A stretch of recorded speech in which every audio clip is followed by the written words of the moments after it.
May isang puno tayo na nakita guys na hitik sa bunga na sabi nila maswerte at may mga dalang himala. Tara guys, tingnan natin anong nga ba ito.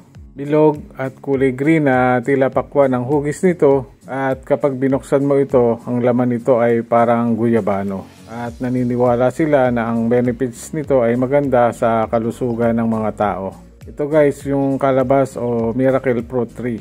Ito ay namumunga buong taon at ito ay nagmula pa sa Central America at ito ay umabot dito sa Pilipinas. Guys, madali lang siyang itanim at hindi magastos sa alagaan. Ang kailangan lang ay lagi itong nadidiligan at hindi natin siya masyadong nabibilad sa araw. So after 2 years na pag nagtanim kayo ng sanga nito ay mamumunga na ito.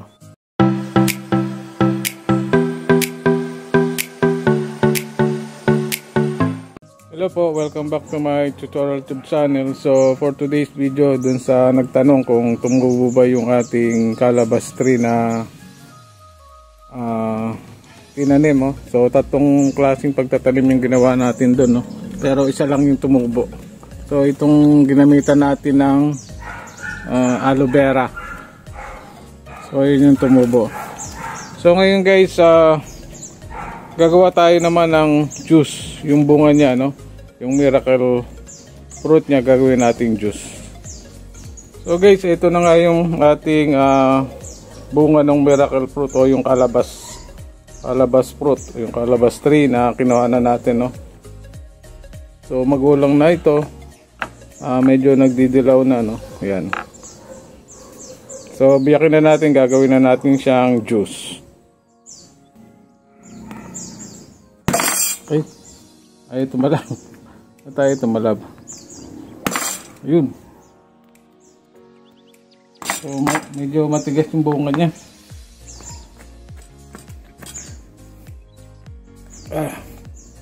Ayan, oh. Inog na, oh. Parang ano yung ano niya, balat.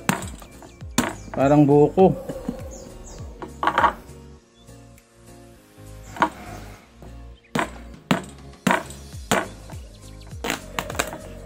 Ayun.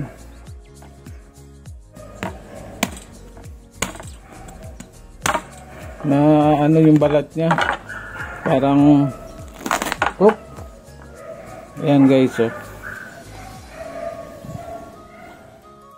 Parang ano siya, guyabano.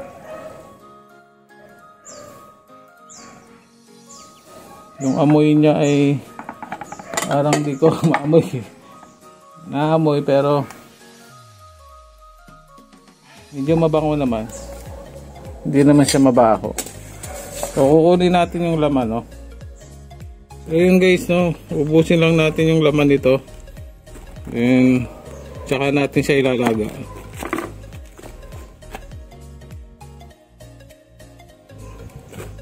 So guys, nakakuha na natin halos lahat yung laman niya, no. Ano.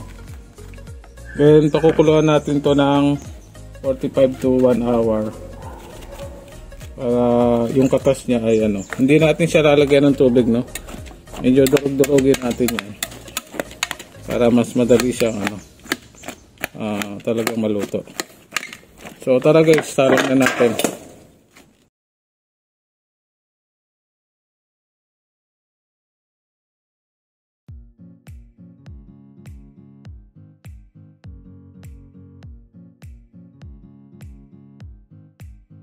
So guys, naluto na yung ano natin, ano, miracle fruit. So sasalain na natin para makuha natin yung katas. Yan, oh. Nag-violet na siya, parang medyo itim. So salain na natin. So gagamit tayo ng strainer. Pwede rin tayong gumamit ng ano, no, ng katsa para maano yung ano, masala natin yung sabaw.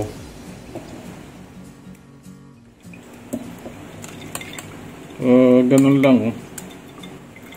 Then sasalin lang natin sa sabote. So guys, ito na yung nagawa naming ano, no, miracle fruit juice.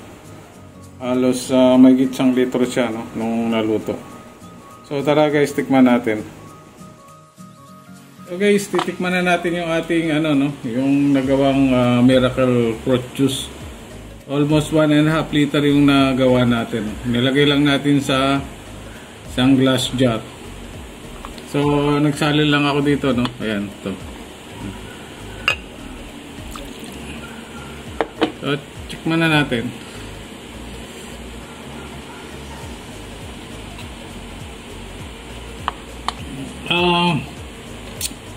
Medyo manamis-namis siya na medyo maasim-asim. Hindi naman masama yung lasa niya, no? Parang siya, grapefruit. Yung pagkalasa ko. Siguro depende na rin kung sa pagkahinog ng miracle fruit. Pero kaya namang inumin matamis. Na maasim-asim. Yun yung lasa. Na parang may pagkaguyabano na guava, bayabas yung lasa niya. So guys, I hope na nakatulong tong video na to sa lahat ng gustong gumawa ng miracle fruit juice. Ito naman din kasi first time namin ginawa to. So yung pag-inom naman niya ay siguro in moderation lang, once a day yan. Para tumatagal naman daw ito base dun sa mga napanood din namin na mahigit isang buwan kung nakarep. Siguro mga kalating baso ang inumin natin. Para araw-araw meron tayong inumin. So guys, thank you po sa lahat ng mga nanood. Ingat po and God bless. Bye bye. Yun lang.